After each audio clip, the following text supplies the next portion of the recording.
Ya, assalamualaikum warahmatullahi wabarakatuh. Berjumpa lagi kita dalam YouTube saya, masih membahas khusus ya tentang sholat ya. Walaupun ini dalam format tayangan siraman rohani Assalam pada edisi hari ini, edisi tanggal 23 Maret 2024 bersamaan 13 Ramadan 13 malam 14 Ramadan 1445 Hijriah. Tadi sudah kita bahas lebih lengkap ya di tayangan What Went Wrong. Ini masih sebenarnya nyambung dari apa yang tadi pagi dibahas oleh guru kita, Imam dan Khotib Masjid Jami Al-Karim, Perumahan Bumi Bintaro Permai, Kecamatan Pesanggerahan, Jakarta Selatan, Al-Ustadz Haji Rahman Hussein MA ya tentang sholat. Tadi guru kita memaparkan dalam kuliah subuhnya dengan sangat apik ya, bahkan sampai mengutip kitab Maqasidus Sholah karya Izzuddin Abdussalam. Itu Anda kalau mau beli dan baca itu silahkan aja, cuma jangan baca yang terjemahannya kalau saran saya.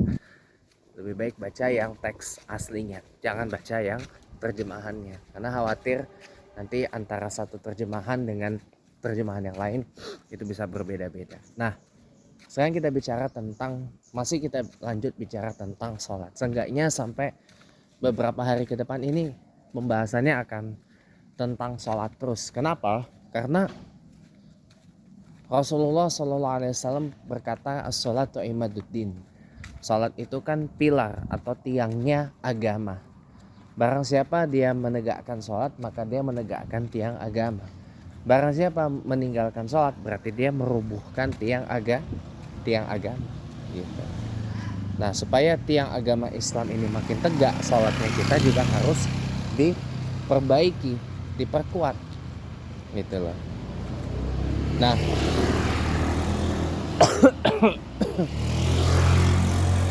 saya jujur jarang ya ngomong kayak begini ya. Allah sendiri mengatakan 2 kali loh di dalam surah Al-Baqarah ya. Ista'inu bisabri wassholah. Mintalah kepada Allah dengan sabar dan sholat. Ya kan? Berarti apa? Sholat itu adalah salah satu solusi dari semua masalah yang ada gitu loh. Cuma makanya kalau kita resapi ayat itu, yasta'inu bisabri wassholah, atau lebih lengkapnya ada di satu ayat surat Baqarah itu, ya ayyuhallazina amanu ista'inu bisabri wassholah innallaha ma'as-sabirin. Nah, lengkapnya itu. Yasta'inu bisabri wassholah, mintalah kepada Allah dengan sabar dan sholat. Ya, jadi memang kita harus membiasakan apa-apa ada persoalan ya kita sholat lah ya. Jadi jadikan cita-cita keranjingan atau ketagihan atau mungkin kecanduan sholat itu sebagai cita-cita tertinggi deh, karena nggak semua orang punya pikiran ke situ. Orang rata-rata punya pikiran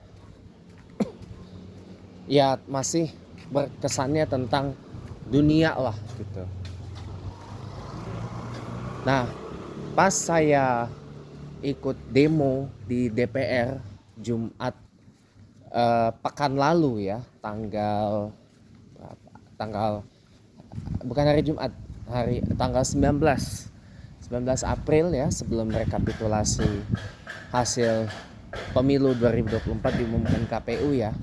Saya sholat di Masjid Al-Falah di seberangnya stasiun Palmera itu. Di situ di jamnya itu ada gitu satu quote menyentuh banget. Sholatlah nak, sehebat apapun dirimu, kalau kamu nggak sholat maka kamu nggak akan ada apa-apanya. Nah, ini bermuara atau berhilir, kalau tren sekarang hilirisasi ya. Ini hilirnya apa? Hilir dari video ini, tayangan ini apa gitu loh.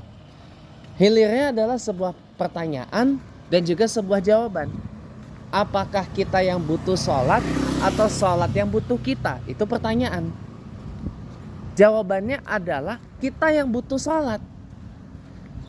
Makanya kenapa saya dorong dan kenapa saya dan kawan-kawan mubalih ini mendorong kawan-kawan muslim, ikhwan akhwatul fillah ini menjadikan sholat itu sebagai sebuah kebutuhan. Ya, bukan hanya sekedar kewajiban, tetapi juga sebuah kebutuhan. Adalah karena kalau kita ini tidak tunduk kepada Allah, kalau bukan karena Allah yang membuat kita jadi seperti sekarang ini, nggak akan ada apa-apanya kita. Yang kedua, orang yang kondisinya mungkin sudah sepuh gitu ya, bahkan orang yang sudah jalan pakai tungkat, bahkan orang yang pakai kursi roda sekalipun, bahkan orang yang sholatnya duduk sekali, dia masih mau sholat. Sementara kita yang masih sehat, segar bugar kayak gini, sholat aja kadang-kadang gak mau, bahkan ditunda-tunda. Ini gak boleh gitu loh. Jadi hilirnya dari pembahasan tadi adalah, mari sekali lagi kita jadikan sholat kita ini sebagai sebuah kebutuhan, ya, kebutuhan hidup yang paling primer di atas segala kebutuhan primer.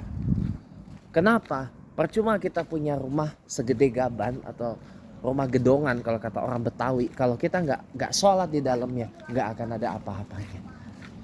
Kita punya uang banyak, tetapi kita nggak menggunakan uang itu untuk kita memudahkan sholat, nggak akan ada apa-apanya. Percaya dengan saya, uang itu akan lebih senang dibelanjakan, dipakai untuk kebutuhan-kebutuhan yang produktif. Salah satunya adalah sholat. Siapa bilang sholat itu tidak produktif? Sholat itu justru sangat produktif. Dan percayalah, sholat itu adalah obat dan solusi dari semua masalah. Jadi ketika ada persoalan, ketika ada permasalahan, maka sholatlah, gitu loh. Karena kita butuh sholat, bukan sholat yang butuh kita. Nasrul minallah fatum qarib wa bisyiril mu'minin. Assalamualaikum warahmatullahi wabarakatuh.